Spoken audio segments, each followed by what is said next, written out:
Ladies and gentlemen, Excellencies, welcome to one of the highlights of our annual meeting. It is really an honor and privilege to welcome back to Davos His Excellency Antonio Guterres, Secretary General of the United Nations. In September, you said that the purpose of the Summit of the Future was to bring multilateralism back from the brink. The adaptation of the Pact for the Future was a pivotal moment to focus minds and attention on our collective response to changing the world.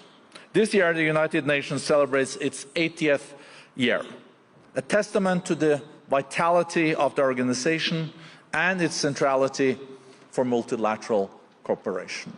The United Nations is more needed than ever, and thank you for your leadership. It is clear that global cooperation is stagnating, but the most pressing issues that we are faced with still need us to collaborate because they're transboundary. We do live in a world that is less predictable and more chaotic. We are grateful in this respect also for your personal efforts to maintain global dialogue, and the Forum remains steadfast in our commitment to work together towards a better future. Mr. Secretary General, dear Antonio, at the beginning of this year, I invite you to share with us your assessment of the state of the world. Welcome.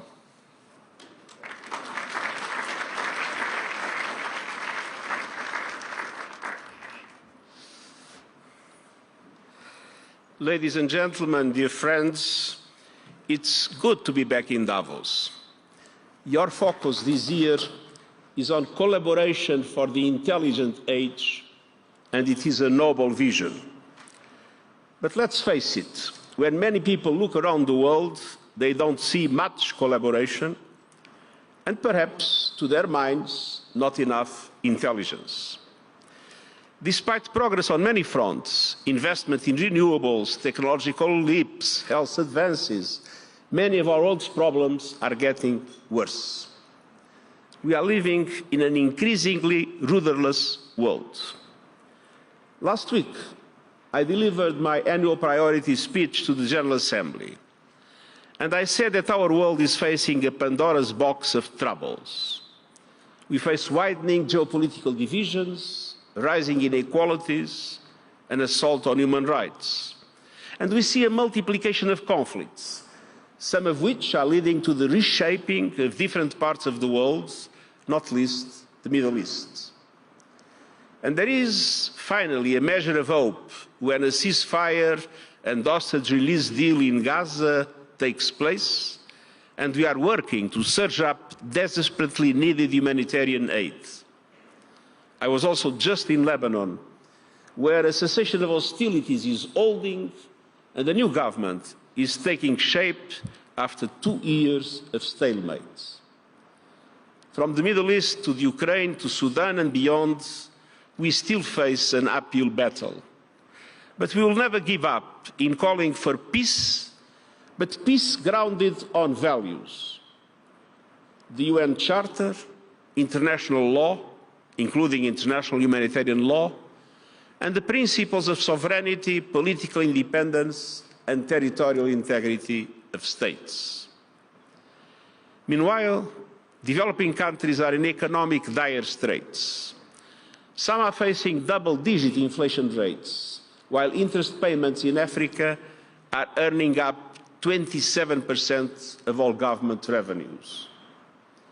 On every front, our system of governance are often ill-equipped to deal with these challenges. Many were built for a different era, a different economy, and a different world.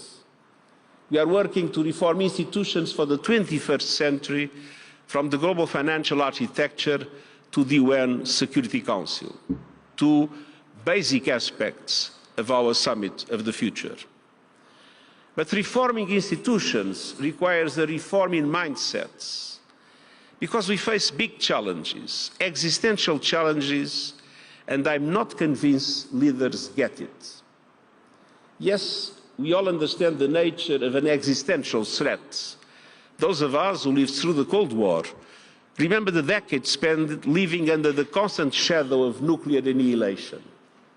Of course, the nuclear threat is still with us.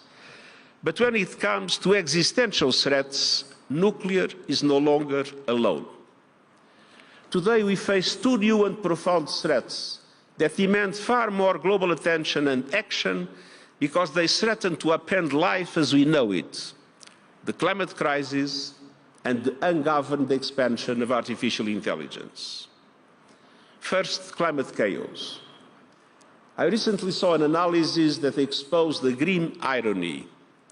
13 of the world's biggest ports for oil supertankers will be overwhelmed by rising sea levels.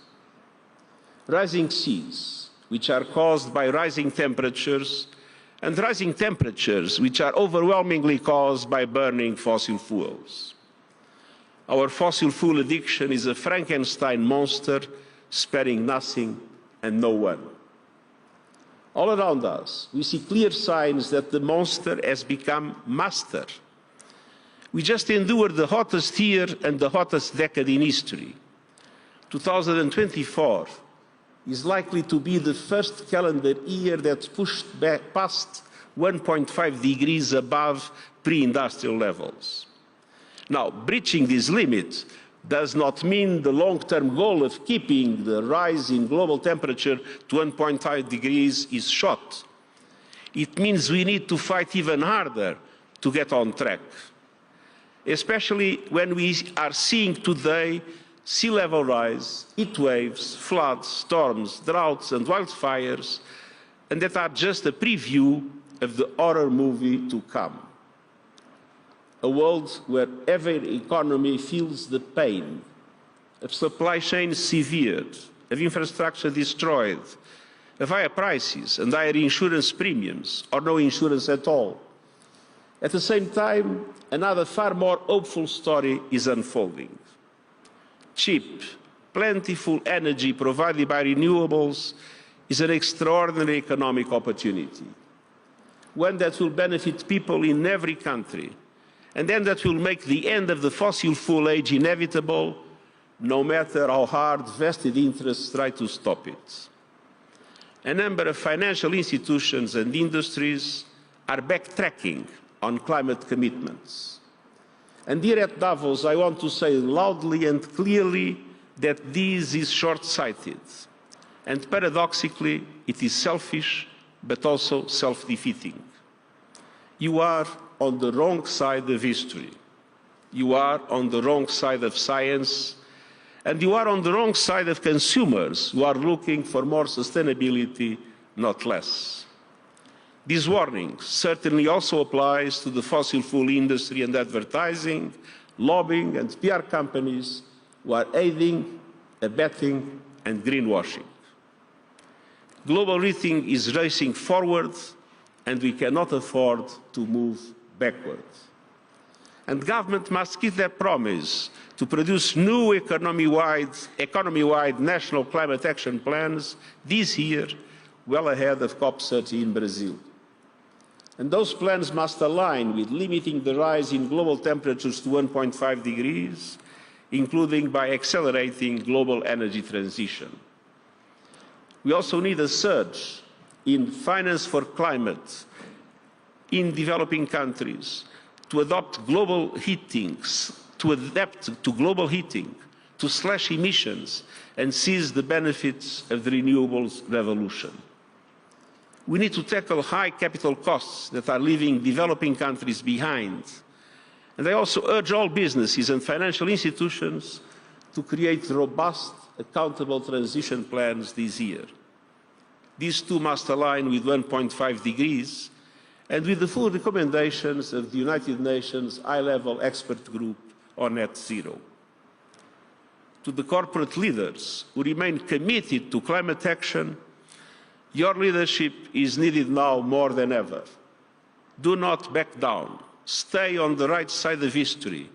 Now is the time to shift our collective efforts into overdrive and make 2025 2025 the biggest year yet for climate action. The second area of existential concern is ungoverned artificial intelligence. Yes, AI holds untold promise for humanity, revolutionizing learning, advancing healthcare, and diagnosing illness earlier, supporting farmers with smarter tools to boost productivity, clearing landmines, and better targeting aid in times of crisis. These are real results happening right now. But with this promise comes profound risk, especially if AI is left ungoverned. AI can be used as a tool of deception. It can disrupt economies and labor markets, undermine trust in institutions, and have chilling effects on the battlefield. And AI could deepen inequalities by excluding those without the resources or tools to benefit from its promise. Once again, collaboration is critical. The Global Digital Compact, adopted in September at the United Nations, offers a roadmap to harness the immense potential of digital technology and close digital divides. It also brings the world together around a shared vision for artificial intelligence, one where this technology serves humanity, not the other way around. The concept establishes the first universal agreement on the governance of AI that brings every country to the table. It includes the creation of an independent international scientific panel on AI, pooling expertise to bridge knowledge gaps and help every nation make the most informed AI policy decisions. The Compact also calls for a periodic global dialogue on AI governance as an inclusive space for stakeholders to come together under the auspices of the United Nations. And it also foresees a network of capacity-building initiatives for developing countries, which have the most at stake as AI-driven systems grow and expand. And we must collaborate so that all countries and people benefit from AI's promise and potential to support development and social and economic progress for all. By investing in affordable internet, digital literacy, and the infrastructure that allows every country to harness AI's potential. By helping developing countries use AI to grow small businesses, improve public services, and connect communities to new markets. And by placing human rights always at the center of AI-driven systems. The United Nations is committed to leading these efforts. And we are working with governments, industry, and civil society to ensure that AI becomes a tool of opportunity, inclusion, and progress for all people. Ladies and gentlemen, now is the time to wake up to these existential challenges and face them head-on and transform them in sources of progress and welfare for everybody. As a global community, we must live up to this great responsibility, and let's do so by working as one, in collaboration, as the motto of the World Economic Forum. Thank you, and I look forward to our discussion today.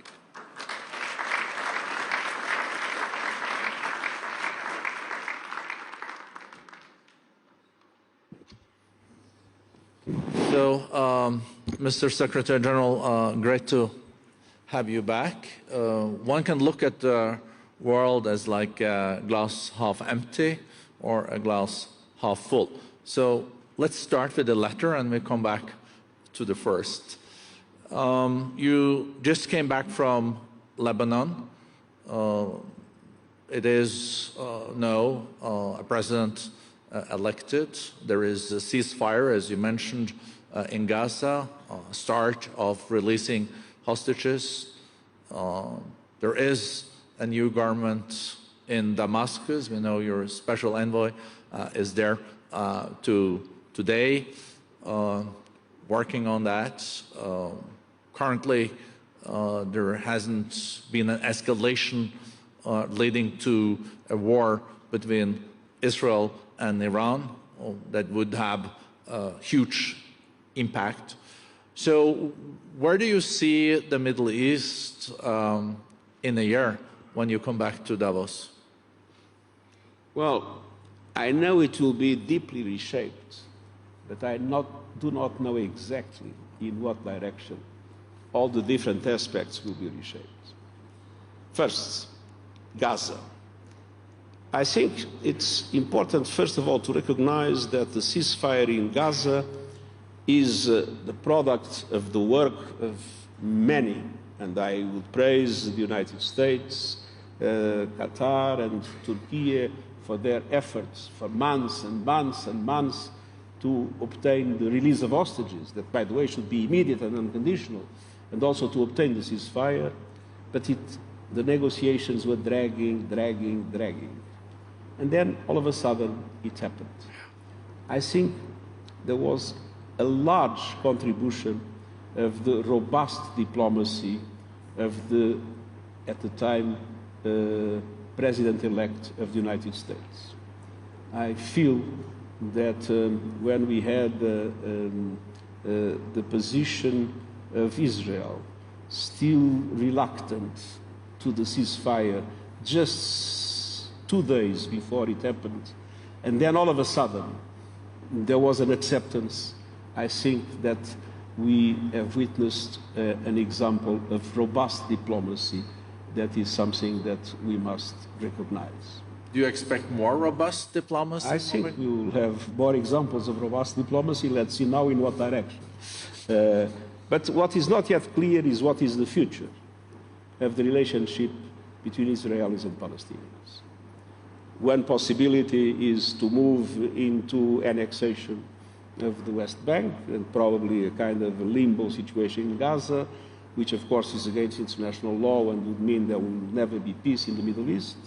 The other possibility is to be still on time with a revitalized Palestinian Authority and an open approach by the Israeli government to still be able to look into a two-state solution. It's not yet clear how things will develop. In Lebanon, I believe that the ceasefire is holding, and my hope is that we will witness a Lebanon that will be able to finally have an effective government. And we know the Lebanese, if the war ends at noon, at 1 o'clock, they start rebuilding. So the Lebanese people have an enormous potential. So I'm optimistic about Lebanon. But we are still not yet we still do not yet have a guarantee that this ceasefire will hold and will lead to a final peace agreement. I think Syria is the big question mark. We have a new government that is saying all the right things, but at the same time it's a government that still corresponds only of what we had in Idlib, and in organizations that have a tradition that is not exactly of the members of the choir of a church.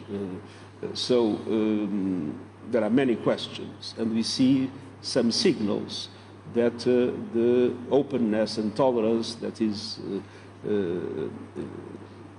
said really will translate itself into reality.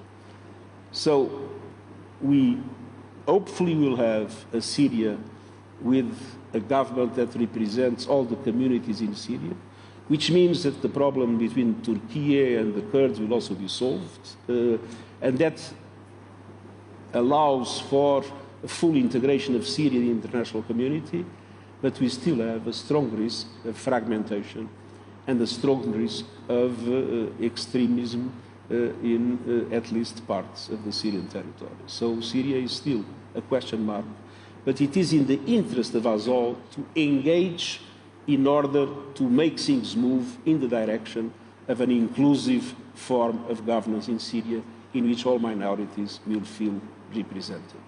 And I think some gesture must be made, namely in relation to the sanctions, in order to help to make it possible. Incentivize? I think it's a quid pro quo, but I believe the first step now must see to create some relief in the sanctions system that is causing a lot of suffering to the Syrian people. And we've already seen 200,000 Syrians coming back to Syria, but we also, as you said, SG, is a lot at stake, because we've seen in the past that walking the talk has not necessarily been happening, and it's really a lot at stake now with inclusiveness. You have the Kurds, you have the Alawites, you have Christians, you have Shiites, so it's complex. As I said, we might have a good solution in which all feel represented and the contradictions are overcome, or a fragmentation with extremism still ruling parts of the territory. Let's hope that it's the first option that wins. And then you have the most relevant question, which is Iran and the relations between Iran, Israel, and the United States. And here, my hope is that the Iranians understand that it is important to once and for all make it clear that they will renounce to have nuclear weapons. At the same time that they engage constructively with the other countries of the region to have a new security architecture in the region with full respect of the independence, territorial integrity, non-interference in the region, and with that having a so-called great bargain that allows them to be fully integrated in the global economy. This is my hope. But it's still possible that things do not go in this direction, and that we might have an escalation, and an escalation that could be a dramatic confrontation engulfing the whole region. And that wouldn't only affect the Gulf region or the Middle East, that would have huge global impact. But you mentioned robust diplomacy related to Gaza. We also heard that President Trump has said that he wants peace and stability. That was the readout from the conversation he also had with Xi Jinping on Saturday. And we were very close to a full-fledged war between Israel and Iran in the fall. So I guess also on the Israeli side, they will need to work very closely with the new administration on their approach to Iran. And there's also different camps in the Republican Party when it comes to how to deal with Iran. But my feeling is that the first step now must come from Iran, because if not, we risk to have indeed an escalation. And I hope that Iran understands that it is useful to have this first step, and that it doesn't make sense at all to bet on the possibility, because it's not even a reality, or the perception that Iran is aiming at having nuclear weapons. I think to make it clear once and for all that that will not happen, and to engage, as I said, constructively for a new security architecture in the region, respecting the independence and of all the other countries, would be a step that would allow the full integration of Iran in the global economy, and would, I hope, once and for all, pacify this, which is one of the most, I would say, serious risks in global peace and security. And coming back to Gaza, the implementation of the first phase is happening now, but there is also a second phase. There are still things that have modalities that have to be negotiated. But when you look at risks, also we see currently a deterioration of the situation in the West Bank. So, of course, the PA is also seen to play a role in the next phase of the implementation of Gaza. So it, of course, will be interesting also to see this new administration's view on the two-state solution, their Abraham's Accords, Saudi Arabia having said that there is no joining of the Abraham's Accord without a path towards a two-state solution. But the immediate challenge is now really on the West Bank, because we have seen really deterioration of the security situation there, and then the path for reconstruction of Gaza? I think there is a win-win solution. And that win-win solution is that the ceasefire holds, the hostages go on being released, and the massive distribution of aid takes place. First day, 640 trucks. Second day, 930 trucks. It was proven that when restrictions disappear, aid is provided, as we always said. And this is important. It is a success story. Now this success story must translate itself into a success story in the next phases. And the next phase is leading to a situation of permanent ceasefire in Gaza and a situation in which a transition can be established in Gaza, allowing for the reunification of the occupied Palestinian territories and allowing for a serious negotiation of a political solution based on the two states. This is the win-win situation. But there is another possibility. And the other possibility is for Israel, feeling emboldened by the military successes that it has had, to think that this is the moment to do the annexation of the West Bank and to keep the Gaza in a kind of a limbo situation with an unclear form of governance. It is clear for me that Israel is not fundamentally interested in Gaza, it's fundamentally interested in the West Bank. Now, that would be a total violation of international law, and that would create a situation in which I think the Abrahamic Accords would be undermined completely, and that would mean that we would never have a real stable peace in the Middle East. So one of the challenges, Secretary General, that we're faced with is in the more fragmented, polarized world is also this notion of proxy wars. Proxy wars. I'm thinking about what we're seeing now in Africa, in Sudan, Somalia, also in the Sahel. I guess that this is something that keeps you up at night. It's hard to address, it's hard to attribute, but also for Syria, this is probably one of the real impasses also there if we don't have an integration, because then you can have a war going on for decades. Well, we live in a situation where the geopolitical divides are deep. The superpowers are deeply divided with the Russian invasion of Ukraine, of course, the most serious problem, but with the China-US relationship being, as you know, very deteriorated, and we could have worse with the trade issues that appear in the horizon. So these huge geopolitical divides have created a situation in which there is total impunity. As the superpowers are not able to coordinate their action in relation to global peace and security, the truth is that in any part of the world, anyone feels that they can do whatever they want, nothing will happen to them. And we are seeing this in Sudan. No, I mean, two groups killing each other, fighting each other, creating an horrible situation for the people in Sudan, and nothing happens to them. Total impunity.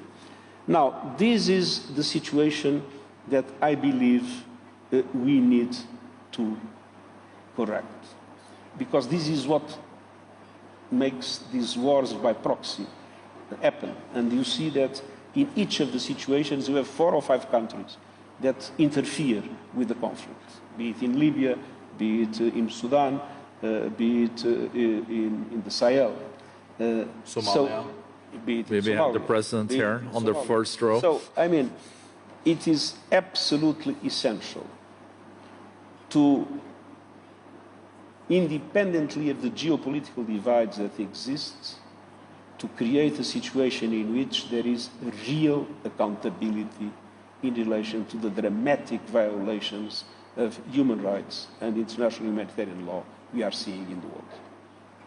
So, coming to a close, it's a paradox, though, isn't it, that in a world where more and more of the challenges are transboundary, being future pandemics, climate change, as you mentioned also in your speech, making sure that technology works in the interest of humankind, also with cybercrime, but also in all these regional conflicts that are so interconnected. We do have the Security Council.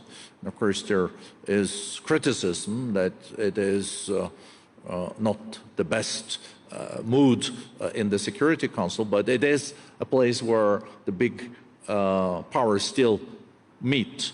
And it's a paradox that in a situation where all these challenges are only solved in a multilateral context, the appetite is not always there. So it first makes your job even more complex. But do you feel there are a few opportunities and silver linings now in the coming years to even in a world where each nation follow mainly their national interest, there are areas where there's so strong overlap of the interest that you can push things through? Well, first of all, let's look at the Security Council. The problem of the Security Council is a problem of effectiveness, but it's also a problem of legitimacy. The Security Council, in the 5 permanent members, has 3 European members, whether people like it or not. France, UK and Russia are European countries. Now, 3 in 5 of a continent that is what it is doesn't make any sense anymore. So it is absolutely essential to have a reform of the Security Council, to make the Security Council more representative of today's world and to make it more effective. This was one of the central questions of the debate in the Summit of the Future.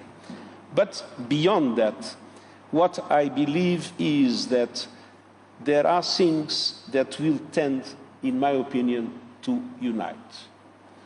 And I have a lot of hope of the positive impacts of science and the positive impacts of, I would say, technological development. We can have different positions, but renewables became the cheapest way to produce electricity.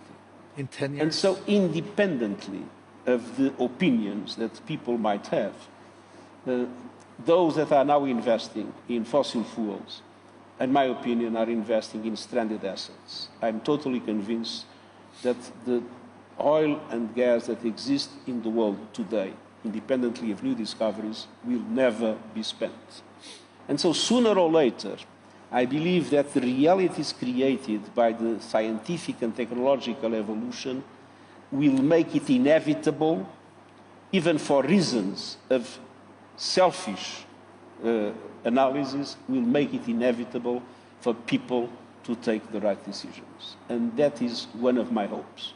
The second hope is that the youth of today has a different perspective and a different vision of the world than the youth of our generations. They are more cosmopolitan and they are more sensitive to the questions that are related to the well-being of our planet and the well-being of the international community. So there are silver linings. I think that the question is not to be optimistic or pessimistic. The question is to be determined. We need to be determined in making the values and principles in which we believe win. And if we are determined to fight for the right thing, if we are on the right side of history, I believe in the end we'll get what we want. Thank you so much. Thank you so much, Mr. Secretary General. All the best. All the best. Thank you.